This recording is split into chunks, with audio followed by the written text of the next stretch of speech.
Assalamualaikum warahmatullahi wabarakatuh. Alhamdulillah. Selamat malam para sedulur-sedulur yang saya cintai. Jumpa lagi di kanal YouTube-nya Pak Dikun.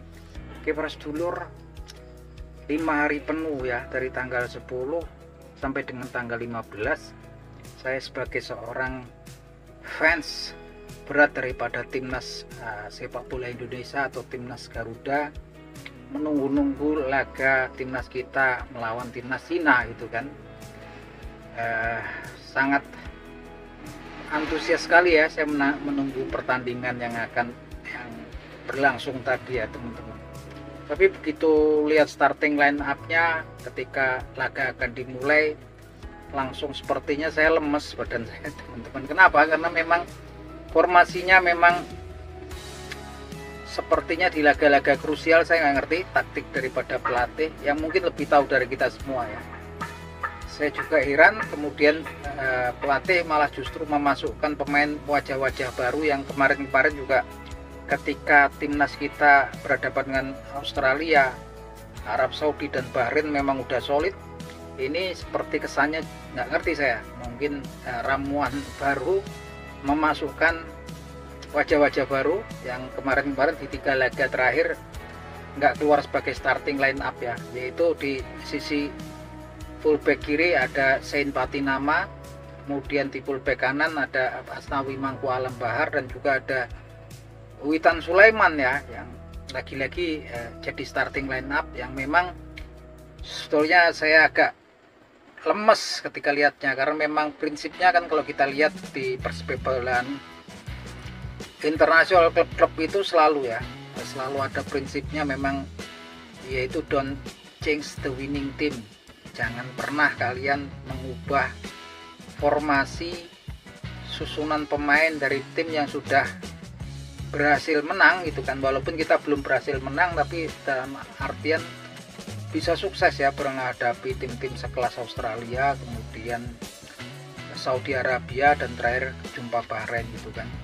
Dan ini di laga krusial justru ditampilkan wajah-wajah baru yang memang di 3 laga terakhir memang tidak menjadi starting line up ya teman-teman.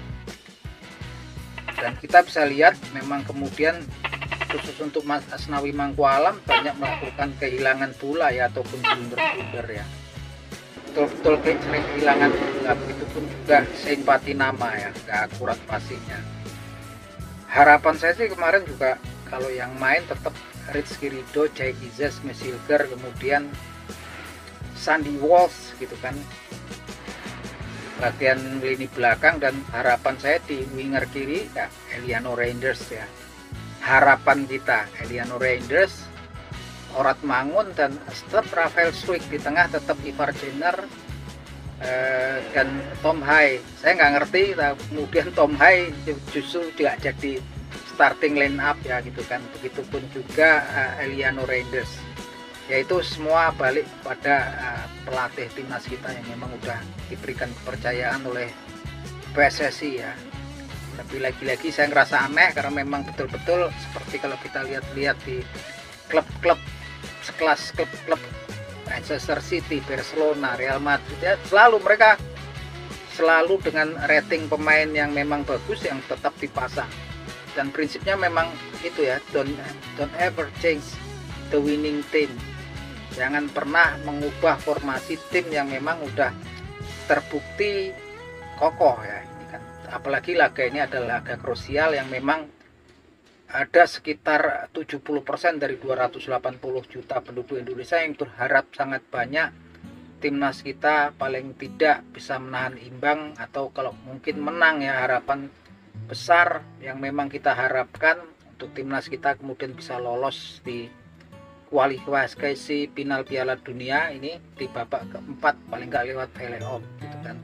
Tapi kita nggak ngerti, lagi-lagi sepertinya ini sesuatu yang baru ya teman-teman ya. Apa boleh buat teman-teman, tapi kita juga harusnya mulai belajar ya sebetulnya. Apalagi memang sepertinya kan Coach Sintayong juga selama ini menumpuk pemain di lini belakang ya, sementara di depan itu tetap andalannya seperti Marcelino Ferdinand, Witan Sulaiman gitu kan.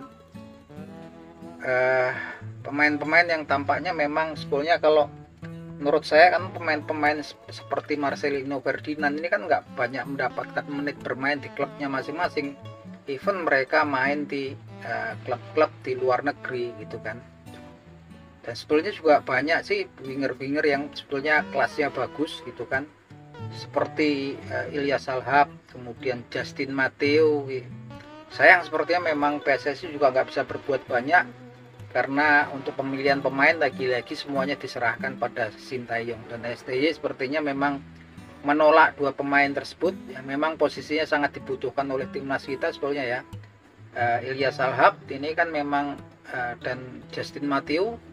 Ilyas Salhab biasanya di winger kiri, Justin Matteo winger kanan, tapi mereka walaupun kualitasnya baik karena memang sepertinya mereka mainnya di FC Noah di Liga Armenia yang dianggap liga antah berantah di Eropa gitu kan. Lagi-lagi kalau kita memang mau lolos ya, kalau masih berharap banyak dengan pemain-pemain yang nggak mendapatkan menit bermain di klubnya masing-masing ya tentunya susah kita kan gitu kan. Kalau cuman kemudian menumpuk pemain-pemain di lini bertahan ya, lini belakang, artinya memang sebaik apapun lini bertahan, kalau kemudian lini tengah dan lini depannya memang tumpul ya percuma aja gitu kan kalau menurut saya pribadi. Apalagi sebetulnya kalau lini bertahan tuh udah banyak gitu kan. Alangkah baiknya pemain-pemain sekelas Elkan Bagot untuk kemudian di lobby lagi gitu kan. Karena memang apapun sebesar apapun kesalahan Elkan Bagot, dia juga banyak berjasa ya ketika belum banyak nama mau bergabung dengan timnas merah putih. Elkan Bagot dengan sukarela join ketika dia juga sebetulnya punya kesempatan untuk diambil untuk oleh timnas Thailand gitu kan. Artinya sebetulnya nggak ada kesalahan yang nggak bisa dimaafkan sebetulnya menurut saya. Saya nggak ngerti malah kebijakannya memang kemudian selalu menumpuk pemain belakang. Dan memang kebutuhannya saat ini adalah lini penyerangan teman-teman. Kalau kemudian masih mengandalkan pemain-pemain yang nggak memiliki menit bermain, nggak jadi pemain reguler di klubnya masing-masing, even mereka main di luar negeri juga susah teman-teman. Ini kelas-kelasnya juga hadapannya juga sekelas Cina juga nggak bisa diremehkan gitu kan. Tapi lagi-lagi itulah pemilihannya juga kembali lagi ke pelatih ya. Jadi kita nggak ngerti kultur tiap pelatih memang berbeda gitu kan. Cuman ya itulah gitu kan, yang jelas tanggung jawabnya sebenarnya besar karena memang netizen warga negara Indonesia sekitar 70% daripada 280 warga Indonesia ini berharap banyak ya timnas kesayangan kita bisa mendapatkan kemenangan dan semoga berhasil kemudian bisa lolos di putaran final Piala Dunia nanti. Cuman lagi-lagi ya begitulah, mau ngomong apa lagi itu teman-teman. Oke, gitu aja teman-teman. Semoga di laga-laga berikutnya juga lebih baik. Cuman ya memang akhirnya selera saya untuk nonton timnas kesayangan saya juga agak kurang gitu kan. Tadi juga saya lemes begitu lihat starting line up-nya. Apapun itu saya tetap nyayangi, tetap dukung timnas kesayangan kita bersama, yaitu timnas merah putih. Oke, itu aja. Terima kasih.